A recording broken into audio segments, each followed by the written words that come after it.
Hammaga salom. Kanikuldagi bir qizning morning rutinini ko'rib chiqamiz. Agar siz shu joygacha ko'rib kelgan bo'lsangiz, bitta like bosib, bitta obuna bo'lib qo'ying. Men shuncha mehnatimga yarasha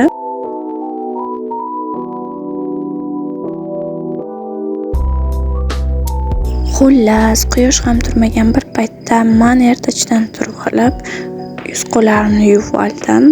Sochlarimni tarab, cho'tki-cho'tki buvib oldim-da, namoz o'qishga o'tdim. Namozlarimni ham shunaqa o'qib oldim.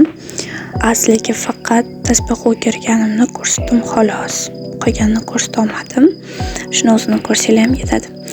Bu yerda men tasbihdan chiroyli serdichka yasadim. Asliga ham ko'rsatib qo'ydim. Shu joyda siz ertalab nechaga turishingizni yozib keting. Va men o'qib bo'lganimdan keyin atmosfera shunaqa edi. Men sразу choy taxlashga o'tib ketdim. Sizlarga atmosferani ko'rsatib bo'lgandan so'ng shunaqa choylarni taxlab oldim va cho'tki-cho'tki qilib damladim, shirin qilib. Shunaqa narsalarni bu yerga soldim va ungacha quyosh chiqib qoldi. Lekin mendan keyin turdim. Men chiroyli qilib asal choy ichdim, damlab va shunaqa qilib sizlarga atmosferani ko'rsatdim. Keyin tasbihimni qildim va kirlarni yuvishni boshladim. Ertalabdan yuvsam havoni salqinida. Keyin obed uchun shunaqa chiroyli qilib dimlamacha qildim.